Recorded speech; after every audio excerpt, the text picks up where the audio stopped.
जी अस्सलाम वालेकुम, मैं हूं रऊफ़ क्लासरा और आपके सामने नया वीडियो ला के साथ हाज़िर हूं। पहले तो दोस्तों को कहना था जिन्होंने चैनल को सब्सक्राइब नहीं किया चैनल को सब्सक्राइब करें।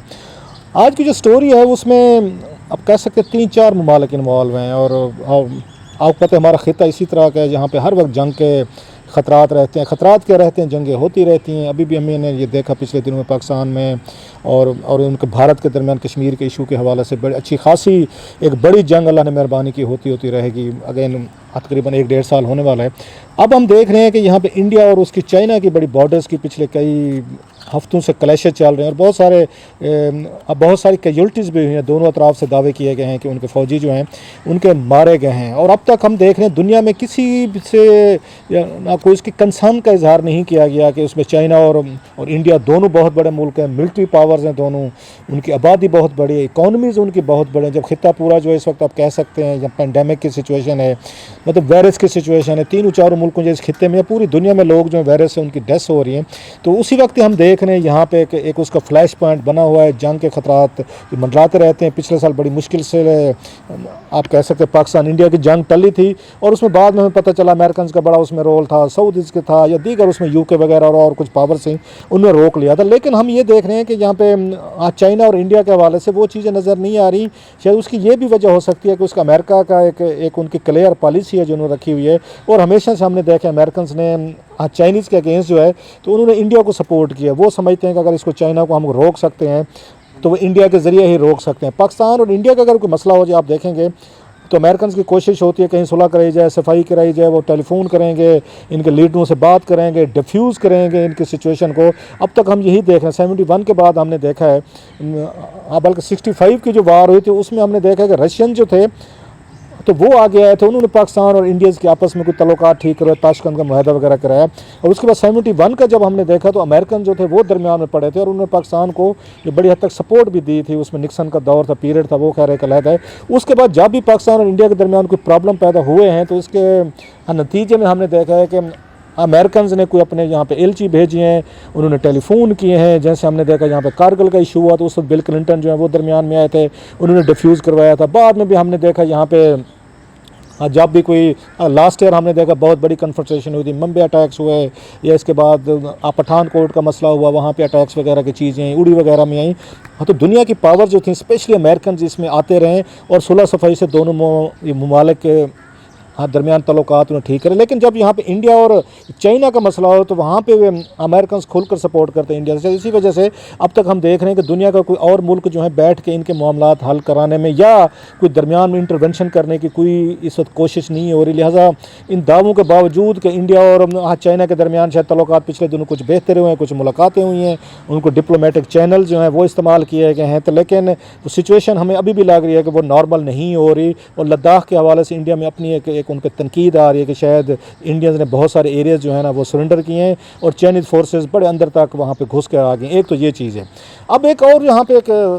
इसी दरमियान में एक नई रिपोर्ट आई है और बड़ी एक उसको इंटरेस्टिंग कहें एक बड़ी दिलचस्प रिपोर्ट है जो वहाँ पे जो इजराइल की उनकी डिफेंस मिनिस्ट्री है, उनका डिफेंस डायरेक्टरेट है, उन्होंने एक रिपोर्ट जारी की है जिसमें ये इंकशाफ किया, अभी बिल्कुल रिसेंटली है उसमें आई है। तो उसमें वो ये इंकशाफ कर रहे हैं कि सबसे बड़ा जो इस वक्त वेपन्स की सप्लाई है इस वक्त बूस्ट की गई है वो उन्होंने इंडिया को कर रहे हैं। इस वक्त सबसे ज़्यादा जो एक्सपोर्ट है ये तकरीबन कोई आप कह सकते हैं जो उन्होंने अपने स्टैटिस्टिक्स उन्होंने शेयर किए हैं उसकी इसराइल की डिफेंस उनकी प्रोडक्शन ने या डिफेंस एक्सपोर्ट ने, वो ये कह रहे हैं कि 80% जो डिफेंस एक्सपोर्ट 80% जो भी उनके पास प्रोड्यूस होती है डिफेंस से रिलेटेड चीज़ें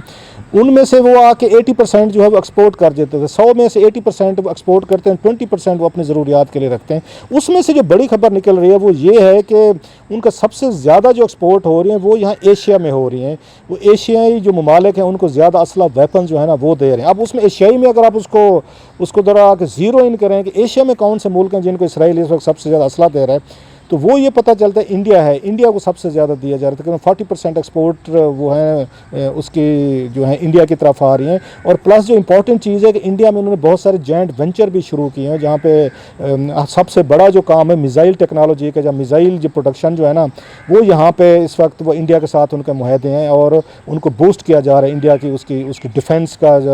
उनकी आप उनको कह लें कैपेबिलिटीज़ हैं और बाकी चीज़ें हैं। सो साथ में ये भी बताया जा रहा है कि उनका पेंडेमिक की वजह से इसराइल की जो एक्सपोर्ट थी डिफेंस की, वो थोड़ी सी उनकी कम हुई है। दुनिया की इकॉनमी क्योंकि हिट हुई है, लिहाजा लोग इस वक्त असला उस तरह का नहीं खरीद रहे। लेकिन इसराइल ने बड़ी समझदारी से एक और उन्होंने काम किया है कि उन्होंने मेडिकल सप्लाई शुरू कर रही हैं। एक अगर उनका डिफेंस का एरिया एक्सपोर्ट अगर उनकी कम हुई हो तो वो मेडिकल सप्लाईज़ में चले गए, दुनिया के मुख्तलिफ ममालिक को दे रहे हैं। एक और चीज़ भी इस रिपोर्ट के हवाले से कही कि ये जो इंडिया और इसराइल के आपस में उनके हैं कि बहुत सारे इनके असला वेपन्स के कंट्रैक्ट जो है ना उनको पब्लिक नहीं किया जाता, बताया नहीं जाता वो किन किन मुल्कों को वो इस वक्त उनको बेचे जा रहे हैं, ताकि उन मुल्कों पे दबाव ना पड़े या उनके साथ मुस्लिम ममालिक जो हैं वो कोई अपना क्लाउट ना यूज़ करें या उनकी खबरें बाहर नहीं निकलनी चाहिए। लेकिन इंडिया के हवाले से कभी इन्होंने इसराइल ने अपने कंटैक्ट्स या कंट्रैक्ट्स जो है ना इनको छुपाने की कोशिश नहीं की और हमेशा उनको सप्लाईज़ वगैरह, और स्पेशली जैसे मैंने कहा जॉइंट वेंचर जो है इस वक्त इंडिया के यहाँ शुरू हैं और ये बूस्ट जो है ना उसके साथ चाइना के अगेंस्ट। लेकिन कहा यह जाता है कि चाइनीज़ टेक्नोलॉजी, वॉर टेक्नोलॉजी वो फार सुपीरियर है, इसी वजह से शायद इंडिया अब तक उनके साथ कोई उसमें एंगेज नहीं हुआ,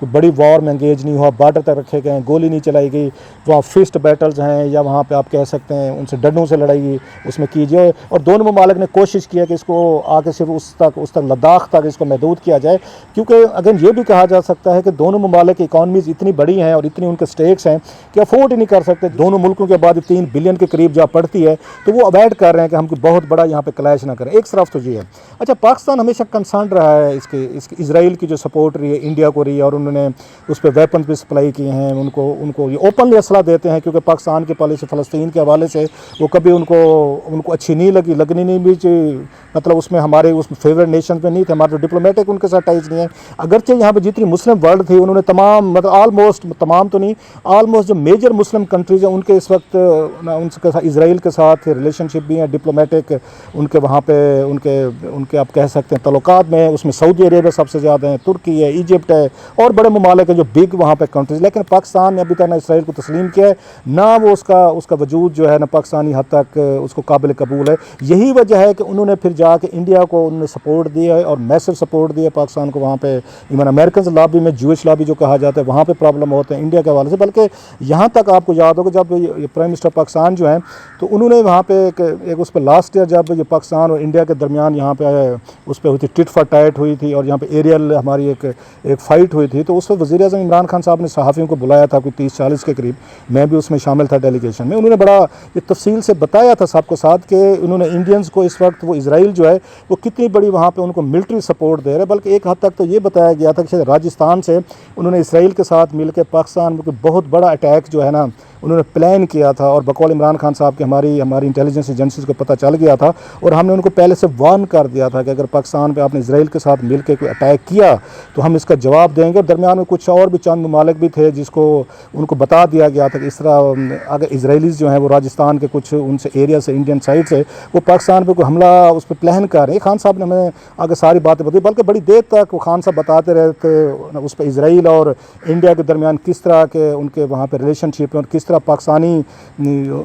स्टेट जो है वो इसराइल के हाथों एक उस पे लम्हे पे बहुत बड़े ख़तरे का हुई थी। तो मुझे याद है मैंने वहाँ पे सारे बैठे सुन रहे थे, मैंने उन्हें कहा था मैं कि अगर पाकिस्तानी स्टेट को इतने ज़्यादा ख़तरात हैं, इतने ज़्यादा मसाइल हैं, तो हमें अपने अरब दोस्तों से मदद लेनी चाहिए, हमें सऊदी अरेबिया को दरमियान में लाना चाहिए कि अगर वो ठीक है हमारे उनसे डिप्लोमेटिक टाइज नहीं हो सकते, वो ठीक है हमारे उनके साथ इशूज़ उस पर चलते हैं, हम